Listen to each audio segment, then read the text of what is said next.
이 시간 생각할 하나님 말씀은 갈라디아 5장 22절에서 24절 말씀입니다. 신약성경 309페이지에 있는 갈라디아 5장 22절에서 24절 말씀 교독합니다. 24절을 함께 읽겠습니다. 갈라디아 5장 22절 오직 성령의 열매는 사랑과 희락과 화평과 오래 참음과 자비와 양선과 충성과 온유와 절제니 이 같은 것을 금지할 법이 없느니라. 함께 읽습니다. 그리스도 예수의 사람들은 육체와 함께 그 정욕과 탐심을 십자가에 못 박았느니라. 아멘. 자리하십시오. 오늘은 열매 맺는 믿음 10번째 시간입니다. 보통 10 그럼 끝내야 되는데 12번 해야 될 것 같습니다. 이렇게. 왜냐면 아직도 뒤에 절제라는 열매가 하나 남기도 했고요. 정리할 시간이 필요한데 오늘 벌써 10번째 시간인데 여러분 좀 지겨우신가요? 열매 맺는 신앙 그러니까 열매 맺는 믿음 그러니까 도대체 무슨 열매를 맺으라고 목사님 이렇게 10번이나 이렇게 하나 이렇게 얘기하는 거였는데 제가 생각할수록 정말 귀한 말씀이구나라는 걸 좀 많이 느끼거든요. 여러분의 삶이 열매가 없기 때문에 열매를 맺으라고 제가 막 10번씩 얘기하는 게 아니고요. 성경에서 말하는 열매 맺는 믿음이 무엇인지를 우리가 좀 구체적으로 살펴보는 시간이니까 너무 부담 갖지 마시고요. 그렇다고 너무 부담을 또 안 갖지도 마시고 적절한 부담을 가지시고 말씀을 들으셨으면 좋겠습니다. 오늘은 성령의 9가지 열매 중에 8번째 열매인 온유에 대해서 생각해 보겠습니다. 온유. 여러분 온유라고 하면 한자로 온유라는 뜻을 살펴보면 여러분 국어사전을 찾아보시면 온유가 뭐냐면 성격이나 태도가 따뜻하고 부드럽다 이런 뜻이 온유, 그죠?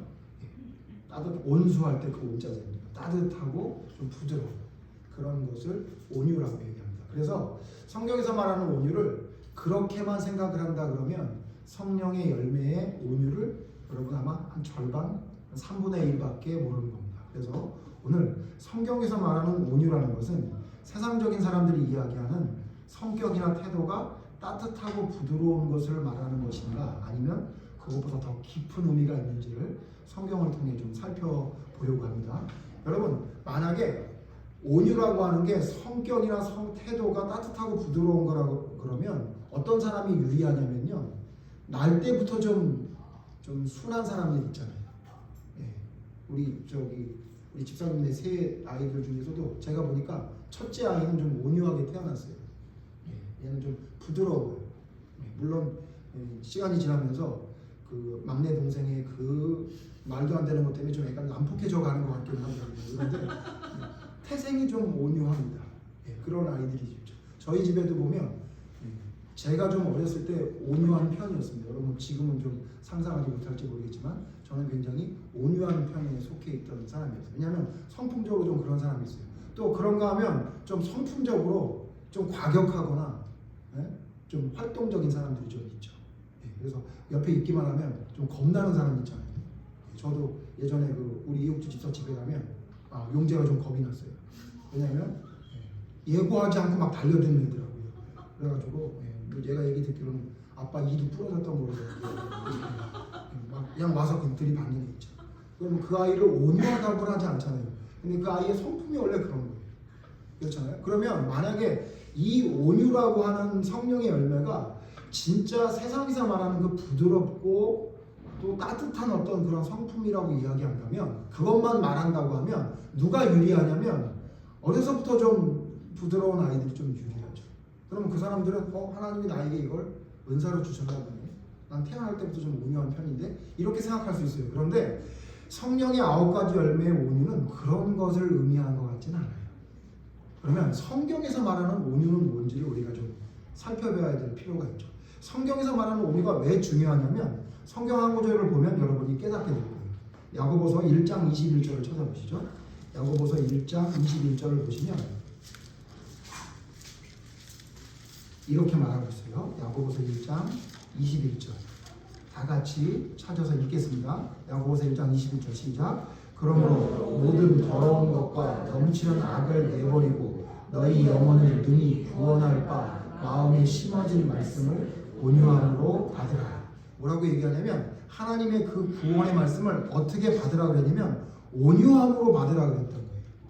그러니까 무슨 얘기죠? 하나님의 말씀을 받는 사람들은 모두 다 온유하게 받아야 된다는 얘기예요. 그렇기 때문에 여러분 이 온유라는 단어를 그냥 세상에서 말하는 것처럼 부드럽게 그 다음에 따뜻하게 받아들여라 라고 이야기한다면 조금 내용을 다 이해하지 못하는 느낌이 들어요. 그러니까 하나님의 말씀을 받을 때 부드럽게 받아들여라. 하나님의 말씀을 받을 때 좀 따뜻하게 받아들여라. 이렇게 얘기한다면 하나님의 말씀을 부드럽고 따뜻하지 않게 받는 사람이 어디 있겠어요? 그래서 여러분 이 말씀을 통해 제가 더 생각해 본 건 뭐냐면 그러면 도대체 성경에서 말하는 이 온유함으로 받으라고 하는 이 온유가 무슨 뜻인지를 좀 성경적으로 좀 살펴볼 필요가 있을 것 같아요. 그래서 제가 성경을 좀 생각해 보다 보니까 성경에 그러면 온유를 성경에서 말하는 온유함이 세상에서 말하는 온유함과 어떤 좀 차이가 있는 걸 알 수 있으면 뭘 보면 알 수 있겠나 좀 찾아봤더니 성경에 온유는 이런 것이 온유다라고 명확하게 말씀한 성경은 없는데 다행히도 뭐가 있냐면 성경에 온유한 사람이라고 지칭한 사람들이 나와요.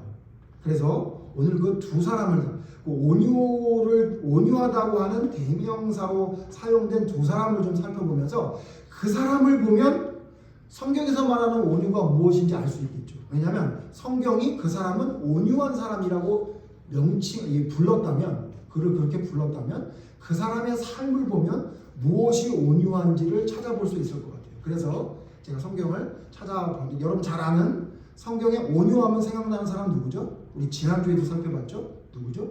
모세입니다.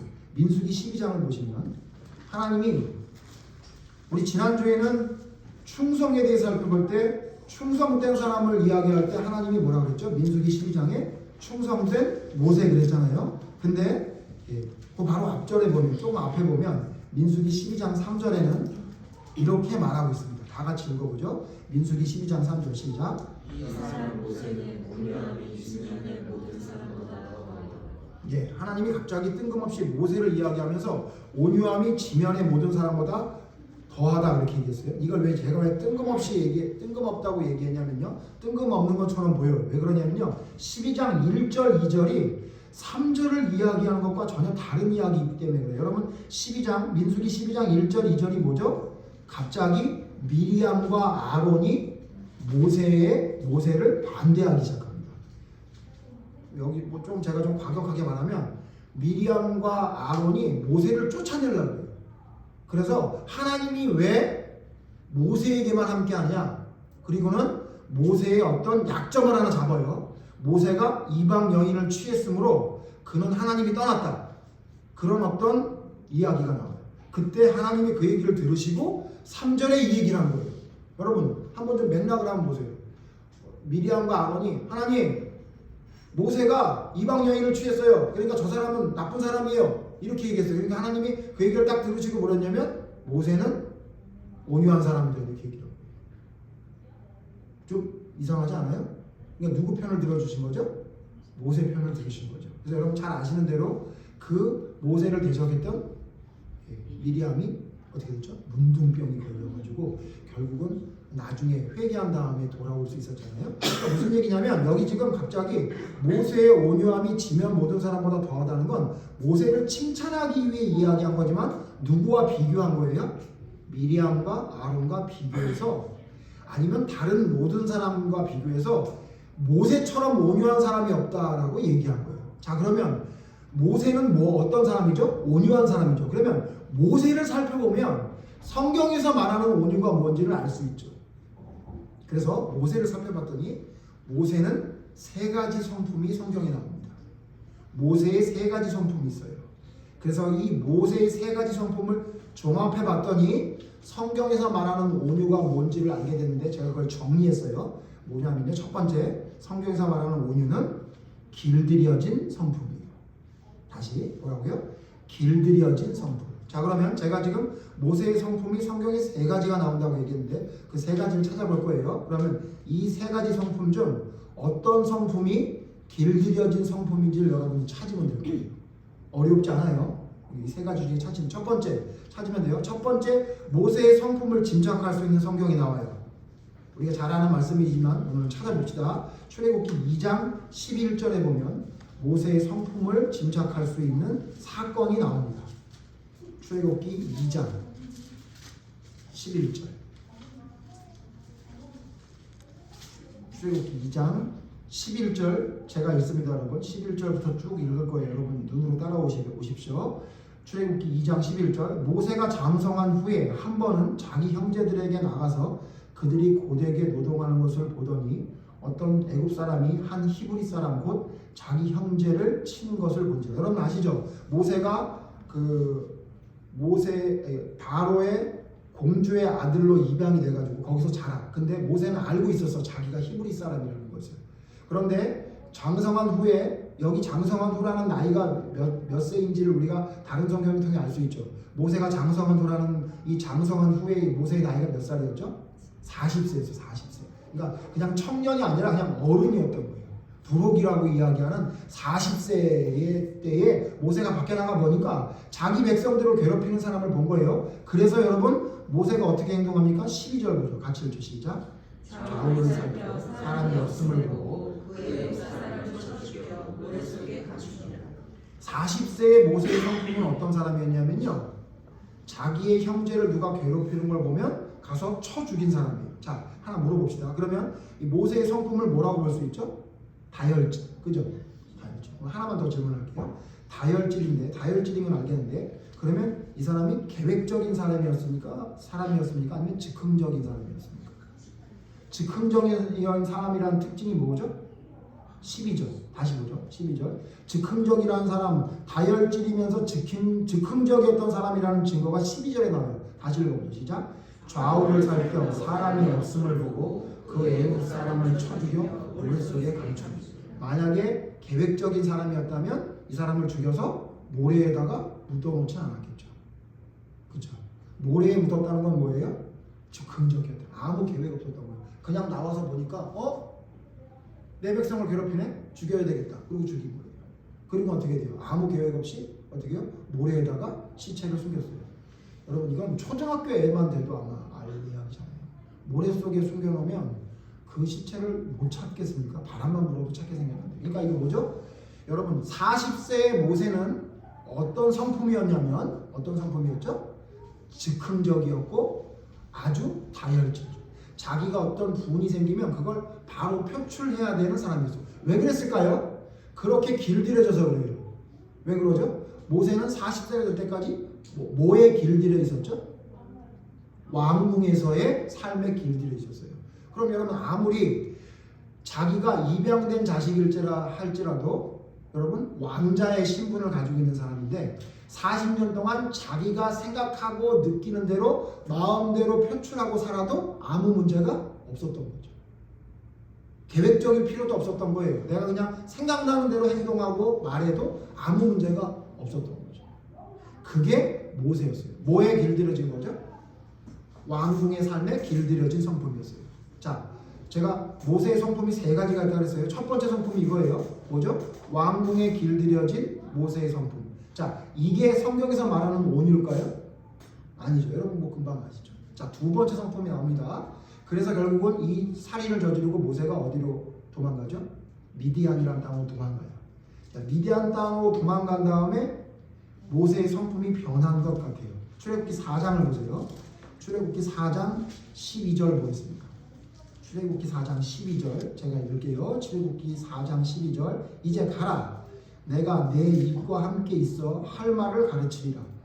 여러분 아시죠? 떨기나무가 타는 걸 보여주셔서 모세를 산으로 불러 올려요. 하나님이. 그래서 떨기나무 가운데에서 신발을 벗으라고 하고 하나님이 말합니다. 뭐라고 말하죠? 애굽으로 가라. 내가 너와 함께 있겠다. 그리고는 모세에게 놀라운 능력의 신비가 있는 걸 보여줘요.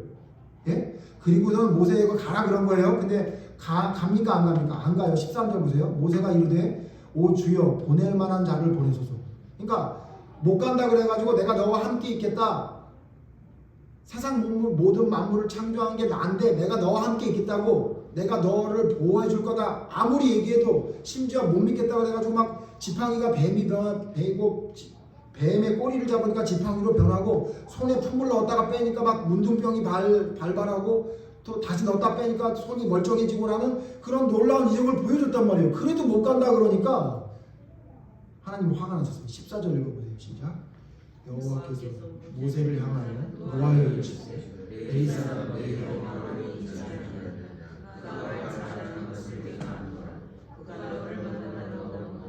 그가 나를 볼 때에 그의 마음에 기쁨이 있으리라. 그래서 하나님이 어떻게 해요? 여기 뭐예요? 노하여 이르시되. 그래서 어떻게 해요? 네 형하고 가라 그랬던 거예요. 자, 여기 지금 모세가 떨기나무에서 하나님 만났을 때 모세의 나이는 몇 살이죠? 80세예요. 80세. 그러니까 40년 동안 왕궁에 있다가 살인을 저지르고 도망가서 미디안 땅 가서 거기 있는 칠공주 중에 한 사람이었던, 딸만 7 있었던 칠공주 중에 한 사람이었던 십보라를 만나요. 제가 이 성경 보다가 또 그런 생각이 있어요. 딸이 많은 집 여자는 남편의 말을 잘 안 듣는구나. 그걸 알았어요. 여러분 아시겠지만 나중에 피남편이라고 그래가지고 할례하라고 그러는데 할례 안 하잖아요. 제가 그걸 절실히 느꼈어요. 저도 딸 5 있는 집의 여자랑 결혼했더니 이 여인이 말을 잘 안 듣더라고요. 이게 성경적이구나. 그런 걸 제가 깨닫게 됐어요. 웃긴 얘기 하나 했고요. 자, 보세요. 칠공주 중에 하나인 십보라랑 결혼해서 40년 동안 살았어요. 40년 동안 사는 거예요. 자, 이제 40년의 삶은 어디에 길들여져 있었죠? 왕궁에 길들여져 있었다가 이제 왕궁을 떠나니까 뭐에 길들여져요? 목자 생활에 길들여져요. 자기 아내와 장인어른과 자기가 기르는 목자들의 삶에 40년 동안 길들였던 모세는 어떤 모습이었어요? 자신감이 상실돼 있고요. 아주 능동적인 사람이 아니라 아주 수동적이고 아주 소극적인 사람이고 자기 자신을 아주 아무것도 아닌 것처럼 여기는 사람으로 갑자기 바뀌었어요. 왜 그랬죠? 뭐 때문에 그래요? 자기의 원래 성품대로 살았더니 쫓겨나서 지금 미디안에 살잖아요. 그러니까 40년을 살면서 자기의 삶에 아무런 변화가 일어나지 않고 나는 그냥 양이나 기르면서 내 말 잘 안 듣는 십보라랑 살아야 되나 보다라고 해서 살았으니 아들 낳고 그러니까 어떤 일이 벌어진 거예요? 거기에 길들여졌어요. 자, 그러면 이 지금 40년 후 84가 됐을 때의 모세가 성경이 말하는 성령의 열매의 온유입니까? 여러분 그런 생각이 들어요? 하나님이 화를 냈는데 이게 길들여진 온유가 아니겠죠. 자, 그러면 여러분 모세는 어떻게 변했습니까? 모세가 변한 사건은 여러분 어디서 보면 알 수 있죠? 찾아보지 않겠습니다만 홍해 앞에 서서 모세가 뭐라 그래요? 하나님께 기도도 하기 전에 자기가 먼저 백성에 서서 뭐라 그래요? 오늘 본 애굽 사람을 너희가 다시는 보지 못하리라. 가만히 서서 너희를 위해 싸우는 여호와를 보라. 이렇게 얘기해요. 그리고는 모세가 불안했는지 그 말을 하고 얼른 하나님께 가서 하나님 어떻게 할까요? 그래요. 성경 되게 재밌어요. 그러니까 모세가 하나님께 받아서 한 얘기가 아니에요. 그가 하나님이 함께 하셨던 10가지 재앙을 통해 변하기 시작해요. 그리고는 그 많은 사람들을 데리고 나오면서 모세가 믿음이 성장했어요. 변한 거예요. 그리고 어떻게 하냐면 하나님께 답을 얻기도 전에 백성들 앞에서 홍해가 가로막혀 있는 그 말도 안 되는 상황에서 하나님이 함께 할 거다. 이렇게 선언을 먼저 한 거예요. 그러면 세 번째, 모세는 어떤 사람이 됐어요? 하나님 앞에, 사람들 앞에 세상을 살아가면서 너무도 힘들고 어려운 일에도 담대하게 하나님을 의지하는 사람으로 변했죠. 길들여졌죠. 자, 그러면 세 번째 성품. 이게 바로 성경이 말하는 온유한 거예요. 무슨 말씀을 드리는 거냐면요. 본성은 원래 여러분 모세의 본성은 원래 다혈질이었다고. 예? 원래 다혈질이었어요. 아주 즉흥적인 사람이었어요. 근데 그가 변했어요. 뭐 때문에 변했죠? 트라우마가 생겼어요. 제가 이 말씀을 여러분에게 드리는 이유가 여러분 그러죠. 여러분 원래 성품이 이랬었는데 트라우마가 생겨가지고 어떻게 돼요? 이제 소극적인 사람으로 변한 거예요. 제가 제 아내 얘기를 또 해야 되는데 제 아내가 원래 굉장히 적극적인 사람이었대요. 전혀 안 믿어지는데. 예? 그래서 제가 학교 때 대학교 결혼하기 전에 얘기를 들어봤더니 사실은 자기가 초등학교 1학년 때는 막 선생님이 질문할 사람 그러면 막 손들고 막 질문하는 애였대요. 도저히 상상이 안 되더라고요. 저는요. 그래? 진짜? 근데 왜 그렇게 됐냐 그랬더니 여러분 저희 초등학교 때만 해도 그 담임 선생님들이 좀 못된 선생님들이 많았어요. 그래서 어떤 아이를 예뻐하냐면 똑똑한 아이를 예뻐하지 않아요. 여러분 그리고 말 잘 듣는 아이를 그렇게 예뻐하지 않았어요. 그때 당시 선생님들은 어떤 아이를 제일 예뻐했냐면 학교에 찾아와서 선생님들에게 촌지를 주는 아이를 그렇게 예뻐했어요. 그래서 이상하게 제가 요즘 선생님한테 사랑을 받는다 그러면 사랑받기 한 주 전쯤에 걔네 엄마가 다녀가는 거예요. 그래서 그때 그 유명했던 말이 뭐예요? 그래서 그 치맛바람이라는 게 그때부터 있었던 거죠. 그래서 학교에 엄마가 몇 번 찾아와서 아이들에게 얼마나 잘 해주느냐에 따라서 그 아이는 선생님에게 사랑받기도 하고 괜히 미움받기도 하고 그래요. 근데 저희 아내가 초등학교 1학년 때는 집이 가난했대요. 그래서 엄마가 절대로 집을 찾아가지 않았다는 거예요. 그래서 아무리 손들고 질문을 해도 아무 선생님이 반응을 안 줬다는 거예요. 그래서 그때 그 선생님의 그 말 한마디나 행동 때문에 너무 자기가 그 트라우마가 생겨가지고 성격이 소극적인 사람으로 변했다는 거예요. 제가 그걸 안 믿었어요 그때는. 왜냐하면 얘가 너무 지금은 소극적이고 적극적이지 않는데 옛날에 그랬다는 게 믿어지지 않고 설마 그런 일이 트라우마가 돼서 그렇게 됐을까라고 했는데 결혼을 했더니 맞더라고요. 결혼을 했더니 본래 자기의 성품이 나오더라고요. 그래가지고 제가 뭐라고 말하기도 전에 손들고 자기가 먼저 얘기하는 사람이 됐더라고요. 제가 우스갯소리를 얘기했지만 여러분 사람은 변해요. 어떻게 변하냐면요. 어떤 트라우마가 생기면 변해요. 여러분 모세에게도 트라우마가 생겼죠. 어떤 트라우마? 내가 원래 성품대로 했더니 사람을 죽여서 쫓겨났어. 그러니까 어떻게 돼요? 사람이 소극적으로 변했어요. 트라우마가 생겼어요. 자 그런데 트라우마가 생겨서 변한 그 성품도 하나님이 말씀하시는 온유는 아니라는 거예요. 그럼 뭐냐? 자기의 원래의 성품, 그 다음에 두 번째 무슨 성품이요? 트라우마 때문에 생긴 성품이 다 어떻게 된 거예요? 길들여진 거예요. 뭐에 길들여진 거예요? 하나님의 말씀에 길들여진 거예요. 기억하세요. 여러분에게 어떤 트라우마가 있었는지 혹은 여러분이 태어날 때부터 어떤 성품이 있었는지 여러분 하나님은 그걸 여러분 개의치 않아요. 어떤 성품이 됐든 어떻게 되라는 거예요? 길들여져라. 누구에게? 하나님에게 길들여져라. 그러니까 무슨 얘기냐면 야생마처럼 길들여지지 않았던 그게 트라우마 때문이든 아니면 원래 성품이든 상관없이 내가 원래 가지고 있던 성품이 하나님을 만나서 하나님이 원하는 성품대로 변한 거예요. 그러니까 여러분 민수기 기억나세요? 아까 뭐라고 그랬어요? 지면의 모든 사람보다 온유한 사람이다. 왜 그래요? 자기의 형제들이 자기한테 뭐라 그러는데 모세는 뭐 한 거예요? 아무 말도 안 하고 가만히 있었던 거예요. 원래 성품은 어떻던 사람이에요? 가서 때려 죽이든가 아니면 나 안 할래.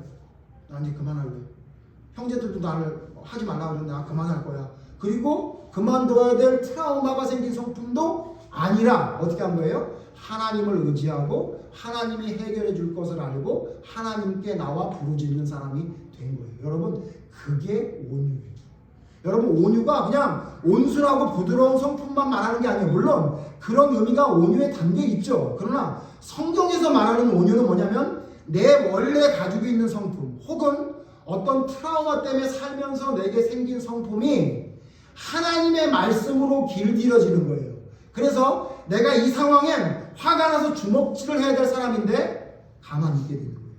누구에게 길들여진 거예요?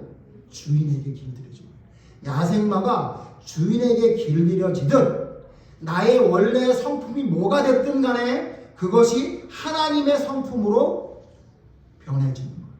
그게 여러분 성경에서 말하는 온유예요. 그러면 여러분 이걸 쉽게 이해하려면요. 이 길들여진 성품이 온유라고 하면 이 반대말을 생각하면 돼요. 길들여진 성품이 아닌 반대말. 그러니까 길들여지지 않은 성품. 이게 반대말이겠죠. 길들여지지 않은 성품은 뭐라고 말할 수 있냐면 경솔하고 조급하고 사납고 폭력적이고 난폭한 거. 이게 여러분 뭐죠? 온유의 반대말이죠. 그러니까 무슨 말이냐면 하나님께 길들여지지 않고 나에게 길들여진 거예요. 내가 생각하는 거에 길들여지는 것, 그게 결국은 뭐냐면 온유하지 않다는 거예요. 우리는 한번 돌아보세요. 여러분의 원래 태어날 때부터 성품은 어땠습니까? 모세처럼 다혈질이었습니까? 아니면 모세가 트라우마가 생겨서 변한 소극적인 성품입니다. 근데 여러분 그 성품이 예수님을 만나고 하나님의 말씀을 알게 돼서 하나님 말씀에 길들여져서 여러분이 변했습니까? 그럼 여러분 온유한 거예요. 왜냐하면 내 뜻대로 하는 게 아니라 하나님의 뜻대로 순종하는 거예요. 원래 나는 야생마처럼 내가 하고 싶은 대로 들뛰고 날뛰었던 사람인데 하나님께 길들여져서 하나님이 하지 말라면 안 하고 하라면 하는 사람이 된 거예요. 그게 성경에서 말하는 모세의 온유함이에요. 원래 모세의 성품이었다면 형 누나 한 대씩 팼어야 돼요. 트라우마가 생긴 모세였다면 나 안 해. 그리고 나 너무 낙심돼서 더 이상 할 수가 없어. 말 잘하는 형이 해. 그러고 떠났어야 돼요. 그러나 모세는 두 가지 다 안 했죠. 왜? 누구에게 길들여졌습니까? 하나님께 길들여졌습니다. 하나님의 뜻대로 움직이는 사람들. 그게 성경에서 말하는 온유입니다. 두 번째, 그러면 성경에 온유한 사람 모세 말고 또 온유에 대해서 나는 온유한 사람이라고 얘기한 사람이 한 분 계세요. 누군지 아세요? 예수님이에요. 마태복음 11장 29절. 마태복음 11장 29절. 마태복음 11장 29절. 예수님이 자기 자신에게 이렇게 말씀하셨어요. 마태복음 11장 29절 다 같이 읽죠. 시작.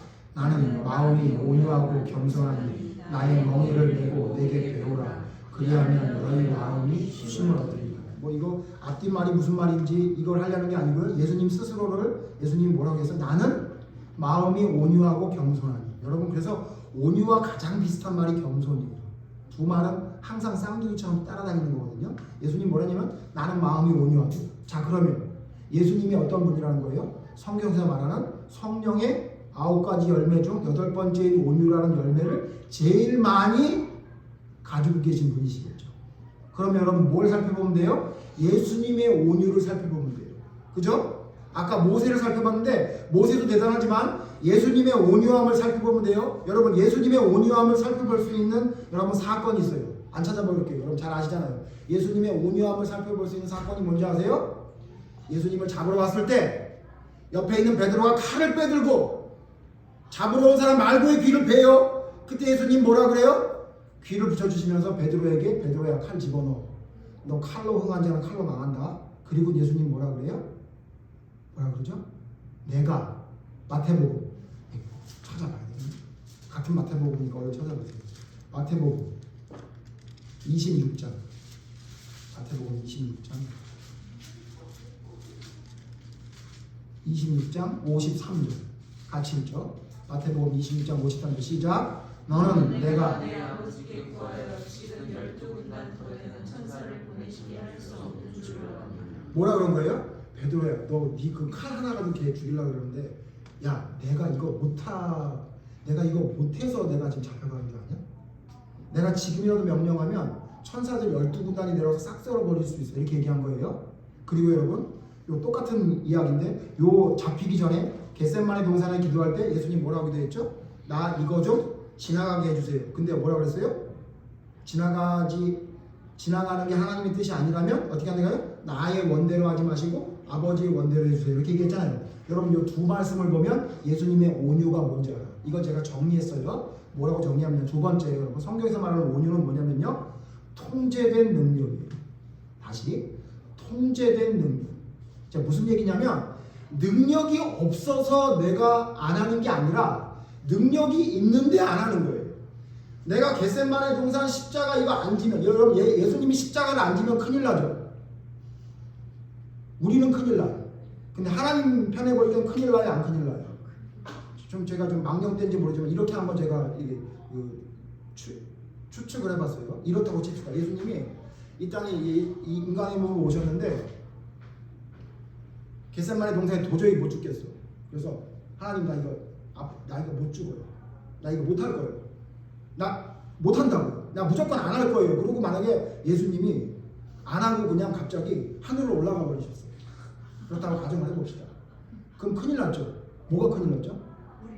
누구만 큰일 나요? 우리만 큰일 나요. 하나님은 큰일 날 게 뭐가 있어요? 그러면 하나님이 못하겠어? 에이 하지 마. 그러면 어떻게 하면 돼요? 다 죽여버리면 돼요. 그냥 다 죽여버리고 다시 만들자 그러면 되잖아요. 제가 무슨 말씀드린지 이해하세요? 여러분 겟세마네 동산에 예수님이 그거 안 할 수 있는 능력이 없어서 안 한 게 아니라고요. 네? 그걸 피할 수 있는 능력이 없어서 안 피한 게 아니라고요. 여기 지금 잡혀갈 때 거기 쪼무레기 몇 명 온 거 예수님이 한마디만 하면 여러분 예수님이 그냥 후 하고 그냥 한번 그냥 숨만 길게 내뱉어도 저거 다 죽이는 거 아니에요? 예? 근데 예수님이 그거 했습니까? 안 했습니까? 안 한 거예요. 그게 바로 뭐라고요? 그게 온유예요. 뭐라고요? 다시? 통제된 능력. 그러니까 뭐에 통제된 거예요? 하나님의 말씀에 의해 통제된 능력이 여러분 온유예요. 그러니까 온유는 이거 아니에요. 온유는 뭐가 이거 아니냐면 내가 힘이 없어서 내가 약해서 그 사람의 밑에 복종하는 거. 예? 내가 능력이 없어가지고 막 굴종하는 거. 그걸 온유라고 하지 않아요. 그걸 온유라고 하지 않아. 그러니까 무슨 얘기냐면 태준이가 태서 형한테 안 덤벼. 왜 안 덤비는가 했더니 내가 아무리 그래도 형한테 한 대 맞으면 죽을 것 같아. 그래서 온순한 거 이걸 온유라고 하지 않아요. 뭐가 온유냐면 내가 형보다 힘이 더 세졌어. 이젠 우리 형이 약해져가지고 내가 그냥 힘만 쓰면 우리 형 죽게 생겼어. 그런데도 불구하고 그 힘을 안 쓰는 걸 온유라고 그런다고. 이해되세요? 금방 이해되시죠? 그러니까 하나님 앞에 온유라는 건 뭐냐면 내가 능력이 있어. 충분히 할 수 있는 힘이 있어. 근데 안 하는 거야. 왜? 뭐 때문에 안 하는 거예요? 하나님의 말씀에 통제되어 있습니다. 앞에 길들였던 말씀과 비슷하죠? 근데 뭐냐면 내가 힘이 있는데 통제하는 거예요. 그러니까 안 하는 거예요. 할 수 없어서 하는 게 아니야.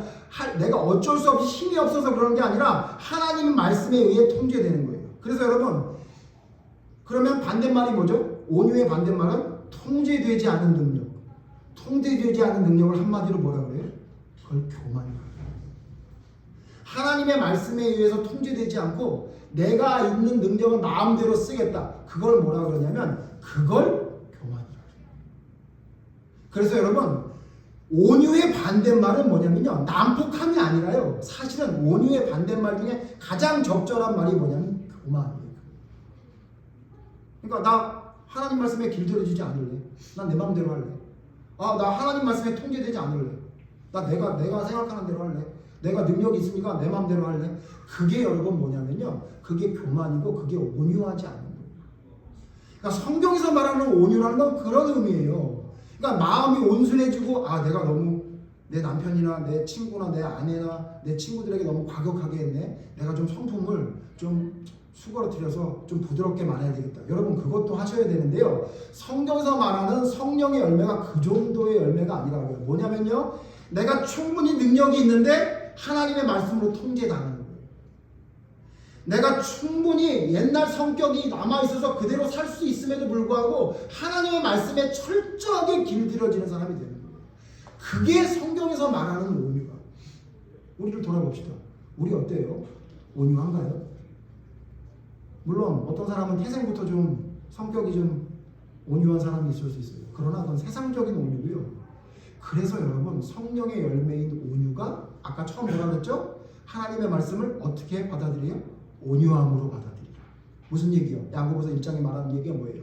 너 생각대로 받아들이는 게 아니라 하나님의 말씀에 길들여지고 하나님의 말씀에 통제되는 사람이 되는 게 바로 하나님의 말씀을 받아들인 사람이라고 이야기하고 있는 거예요.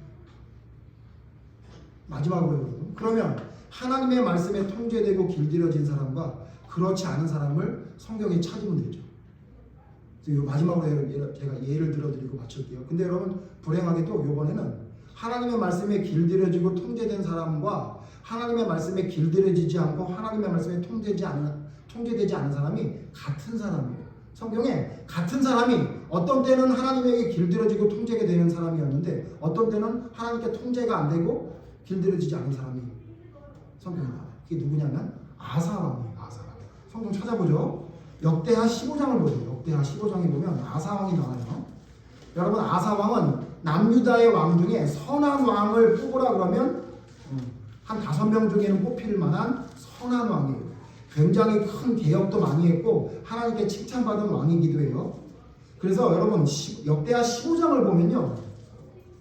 역대하 15장을 보면 아사 왕이 얼마나 겸손한 사람인지를 알 수 있어요. 8절 보세요.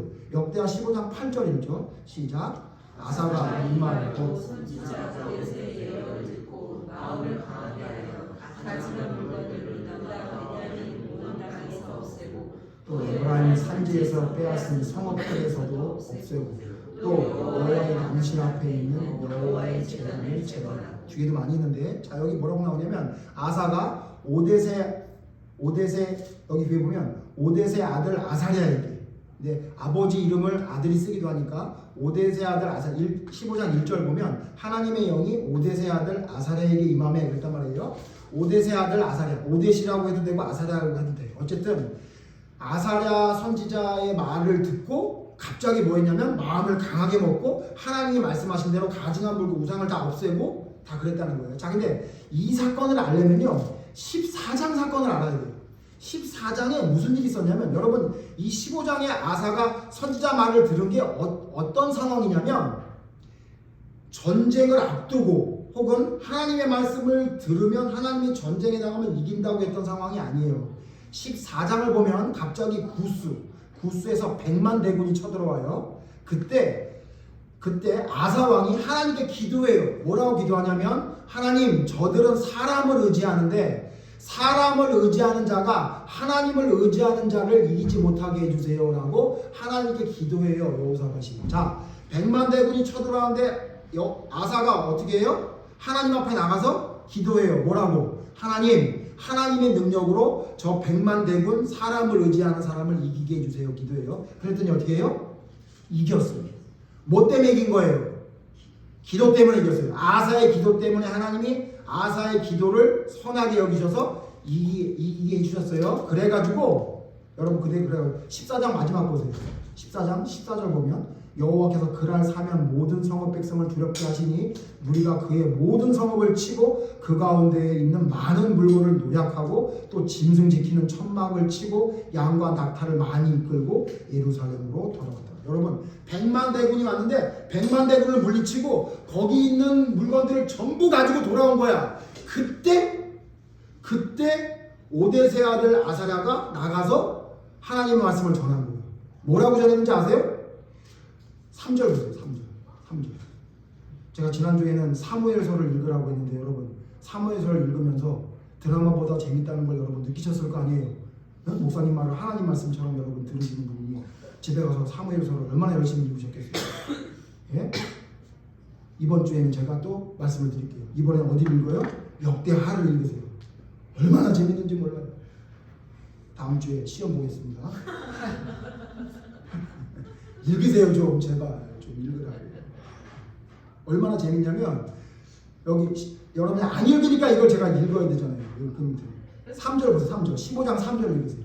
역대하 15장 3절 같이 읽죠. 시작. 이스라엘에는 참 신이 없고 가르치는 제사장도 없고 율법도 없은 지가 오래되었습니다. 아니 저 안 읽겠습니다만 아니 전쟁에 승리하고 왔는데 선지자가 와서 뭐라 그러냐면 이스라엘에는 참 신도 없고 가르치는 제사장도 없고 율법도 없은 지 오래됐다 이렇게 얘기한 거예요. 여러분 지금 뭐하고 왔죠? 기도해서 100만 대군을 물리치고 왔어. 그럼 뭐라 그래야 돼요? 아이고 하나님이 너를 사랑한다. 너 정말 애썼다 이래야 되는데 갑자기 선지자가 와서 뭐냐면 너 전쟁엔 이겼는지 모르지만 너희 전쟁이 왜 났는지 알아? 너희 이스라엘에 진짜 하나님을 섬기는 자가 없었지. 정신 똑바로 차려야 돼 이렇게 얘기한 거예요. 전쟁에 이기고 왔는데 많은 전리품을 가지고 왔는데 그 얘기를 듣고 여러분 다시 봐요. 8절 아사가 이 말을 듣고 마음을 강하게 하여 가증한 물건을 없애고. 무슨 얘기예요? 자기가 전쟁에 승리한 게 자기의 기도 때문이라고 생각하지 않고 선지자의 말을 승리의 기쁨에 취해서 아무것도 아닌 것처럼 흘려듣지 않고 어떻게 했다는 거예요? 똑바로 정신 차려 들은 거예요. 아 맞아. 내가 전쟁에 이긴 거 내가 이긴 거 아니지. 하나님이 이기게 해주신 거지. 아 그리고 이 전쟁이 일어나게 된 게 우리가 지금 우상을 섬겨서 그렇구나. 심지어는 지금 전쟁에 뺏은 성읍에 있는 우상까지 몽땅 다 없애고 정신 차려야지 그랬던 거예요. 아사가. 자, 이 사람 누구에게 길들여진 사람이에요? 하나님의 말씀에 길들여진 사람이에요. 뭐에 의해 통제된 거예요? 하나님에게 통제됐어요. 왜 하나님에 의해 왜 통제됐는지 알아요?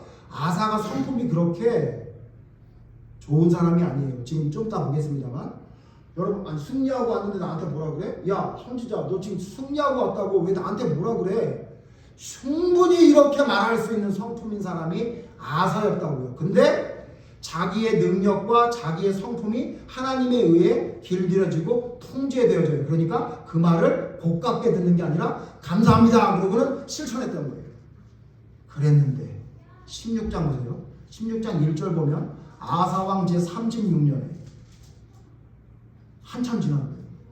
한참 지날 동안 아무 일도 없이 잘 지냈어요 아사가. 그랬더니 갑자기 어떤 일이 벌어지느냐. 10절 여러분 잘 아시죠? 10절 같이 읽죠? 16장 10절 시작. 아사가 노아의 선지자를 보았으니 이는 그의 말에 크게 노하였으며 그때 아사가 또 백성 중에서 역사를 하였다. 여러분 사건이 거의 똑같은 거 아세요? 16장 사건은 아사왕이 36년 왕이 된 지 36년 때 무슨 일이 벌어지냐면 이스라엘 왕 바하사가 유다를 향해 침공하려는 것을 발견했어요. 남유다와 북이스라엘은 항상 전쟁을 했잖아요. 북이스라엘 왕 바하사 왕이 우리를 쳐들어오겠다라는 걸 알고 나서 어떻게 했냐면 여러분 보통 아사가 이런 일을 알면 15장에 의하면 아사가 뭐 해야 되죠? 기도해야 되죠. 근데 여러분 이번에 아사가 달라요. 갑자기 누구를 찾아가냐면 아람 왕 베나닷을 찾아가. 아람 왕 베나닷을 찾아가지고 은금과 돈을 주고는 아람의 용병을 사와요. 그래서는 우리로 하여금 우리 대신 너희가 전쟁을 해달라 그래. 그래서 여러분 아람 왕 베나닷이 돈을 받고 전쟁에 나가서 북이스라엘의 바하사 왕과 전쟁에서 이깁니까 집니까? 이긴다고요. 이겼어요. 자 누구의 생각대로 된 거죠? 아사의 생각대로 됐어요. 아사가 북이스라엘이 쳐들어오려고 그러네? 그러면 돈을 가지고 아람 왕에게 가서 용병을 사가지고 쟤네들 보고 대신 좀 전쟁을 하라 그래야 되겠다. 우리 백성들은 전쟁하면 죽을 줄 모르니까 돈 많이 있으니까 돈 가지고 자기들끼리 싸우게 해야 되겠다라고 생각한 것 같아요. 그래서 전쟁에 해서 어떻게 했어요? 그래서 아사 왕의 생각대로 전쟁에 이겼어요, 졌어요? 이겼다고요. 이겼어요. 똑같죠? 아까 구스의 100만 대군하고 싸워가지고 이겼어요, 졌어요? 이겼다고. 그때 선지자가 나와서 이야기할 때 선지자 얘기를 들었죠. 요번에도 선지자가 또 나와요. 여러분 7절 읽어야 돼요. 7절 같이 읽죠. 시작. 그때 선견자 하나니가 유다 왕 아사엘이 나와 그에게 이르되 왕이 아람 왕을 의지하고 왕의 하나님 여호와를 의지하지 아니하였으므로 아람 왕의 군대가 왕의 손에서 벗어나네. 여러분 그 다음에 9절이 그 유명한 말이 여호와의 눈은 온 땅을 두루 감찰하사 전심으로 자기를 향하는 자에게 능력을 베푸시나니. 그리고 뭐예요? 그런데 당신이 하나님께 능력을 베푸는 능력을 받지 못하게 당신은 망령 때 행하였으니 이제부터는 왕에게 전쟁이 있을 겁니다. 이렇게 얘기했단 말이에요. 자, 여러분 여기 지금 선견자 하나니가 말한 것 중에 틀린 말이 하나도 없죠. 그러면 여러분 이전에 5대 예언을 말을 들었던 아사가 어떻게 돼요? 그 말을 듣고 맞네. 여러분 얘기까지 해요. 옛날에 구스랑 전쟁할 때 당신이 잘해서 이겼습니까? 하나님이 이기게 해줬는데 근데 왜 이번에는 왜 북이스라엘 왕을 물리치는데 아람 왕을 의지했습니까? 당신 망령 때 행하였으므로 이제 전쟁이 있을 겁니다. 이 얘기했으면 잘못했습니다라고 해야 되는데 어떻게 해요? 아까 읽었죠? 아사가 어떻게 해요? 노하여 선견자를 우겨갑니다. 자 어떻게 해요? 전쟁에 이겼는데 내가 생각한 대로 해가지고 돈 주고 전쟁에 이겨서 내 백성들은 손 하나도 안 대고 전쟁에 이겨서 평안이 왔는데 네가 왜 나한테 뭐라 그래? 길들여졌습니까? 안 길들여졌습니까? 전혀 하나님에게 길들여졌지 않았죠. 그리고 자기의 능력이 뭐예요? 왕이죠. 왕은 모든 사람을 감옥에 넣을 수 있어요? 없어요? 있죠. 왕이 하고 싶으면. 근데 어떻게 해요? 그게 하나님에 의해서 통제가 돼야 안 돼요? 통제가 안 돼요. 그리고 자기 승질 나는 대로 어떻게 해요? 그냥 감옥에 집어넣어요. 결국 어떻게 됩니까? 아사가 병들어 죽잖아요. 병이 들어도 의원을 찾지 하나님을 안 찾았다고 기록하고 있어요. 뭐가 안 된 거예요? 통제가 안 돼요. 자기의 능력을 자기가 가지고 있는 능력이 하나님께 통제가 안 돼요.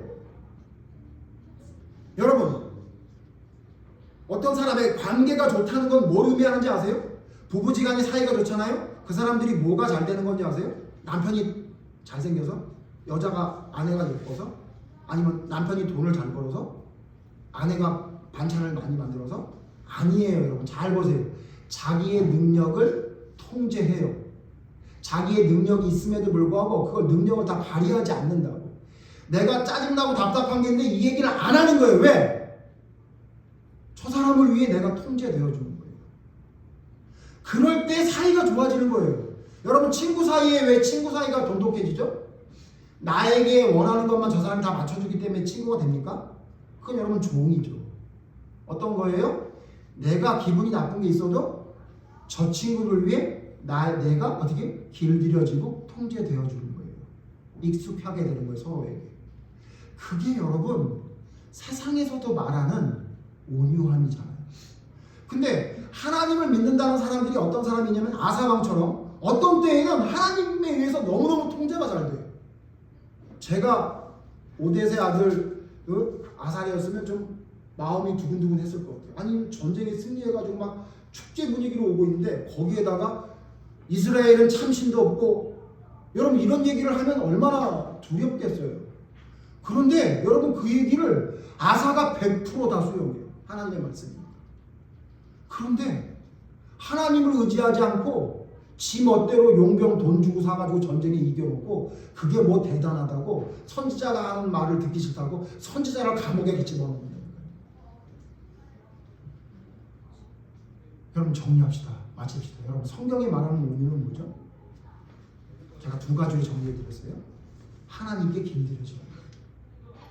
내가 여태까지 어떻게 살았는지 그걸 얘기하는 게 아니라고요. 여러분 어떤 성품으로 어떻게 살았는지 관심이 없다고요. 하나님은. 그럼 어쩌라고? 이렇게 말씀하신다고. 네 성품이 원래 그래? 그럼 어쩌라고? 그래서 내 말 안 듣겠다는 거야? 여러분 하나님이 그렇게 말씀하셔요. 여러분 진짜 온유한 사람은요 하나님 말씀에 길들여진 거예요. 또 뭐예요? 내가 능력이 있음에도 불구하고 그 능력을 하나님의 말씀 안에서 통제당하는 거예요. 안 쓰는 거예요. 그게 온유입니다. 그게 성경에서 말하는 온유예요. 여러분 그 온유가 있을 때 하나님의 말씀을 온전히 올바르게 받아들일 수 있는 거예요. 여러분과 제가 이러한 온유함이 있기를 바랍니다. 물론 성품적으로도 좀 부드럽고 좀 상냥하게 대하는 것, 여러분 그게 온유의 기본입니다. 그러나 그 정도 수준에 머무는 것이 성령의 열매가 아니에요. 우리에게 하나님께 바라시는 게 뭐예요? 통제당해라. 누구에게? 하나님께. 나에게 길들여져라. 너희가 태어날 때 태생의 성품이 어땠는지, 어떤 삶에서 어떤 일이 있어서 무슨 일이 생겼는지 나는 관심 없다. 나에게 통제되어져라. 내가 말하는 대로 너희는 길들여져라 라고 말씀하시는 것이 성경에서 말하는 하나님이 말씀하시는 명령이고, 거기에 통제되어지고 거기에 길들여지는 사람을 온유한 사람이라고 얘기해요. 그러니까 어떤 사람이 있는 거죠? 성격적으로는 온순하지만 하나님이 보시기엔 온유하지 않은 사람이 있는 거죠. 사람들이 보기엔 온유해 보이지 않지만 하나님이 보시기에 온유한 사람도 있을 수 있는 거죠. 여러분 하나님의 말씀에 통제당하고 길들여지는 온유한 사람이 되기를 바랍니다. 나를 돌아보고 혹시 내가 하나님 말씀에 통제되어지지 않는 건 뭐가 있지 않나? 내가 하나님께 길들여진 게 아니라 나의 원래의 성품을 가지고 그대로 살려고 하는 40세의 모세와 80세의 모세의 모습이 있지 않나? 여러분을 돌아보시고 그것이 혹시 여러분의 삶에 여러분의 성품에 남겨져 있다면 그건 여러분 하나님의 사람으로서 가지고 있으면 안 될 성품이라는 사실을 기억하셔서 하나님 말씀에 통제되어지고 하나님 말씀에 길들여지는 올바른 온유한 성품이 여러분의 삶에 온전히 세워지는 모두가 되기를 간절히 바랍니다. 기도하겠습니다. 하나님, 우리는 하나님에게 길들여져 있지 않는 사람 같습니다. 말로는 하나님의 사람이라 하나님의 말씀이 제일 우선이라고 말하지만 우리의 삶에 어떤 사건이나 어떤 일들을 통해 보면 하나님, 우리는 하나님이 우선이 아니라 내 생각이 먼저일 때가 너무나 많습니다. 성경은 우리에게 그것은 온유가 아니다 라고 말씀하고 있습니다. 그리고 하나님의 말씀은 그 온유함으로 받아들일 때만 진정으로 올바른 믿음이 바로 세워진다고 성경은 분명히 말씀하고 있습니다. 하나님 우리를 돌아보게 해주시옵소서.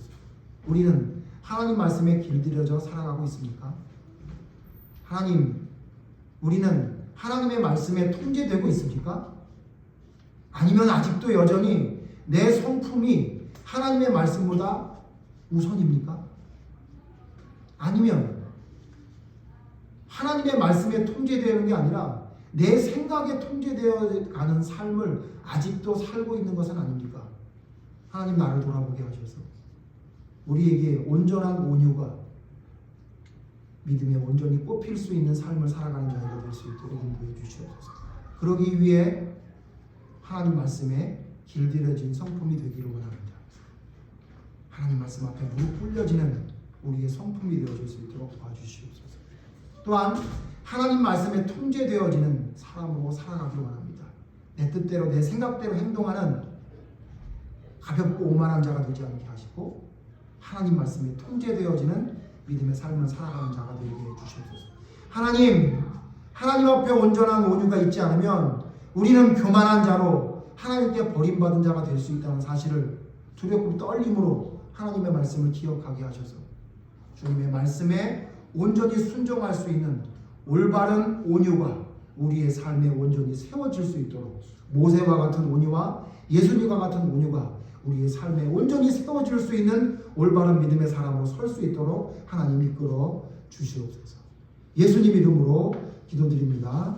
아멘.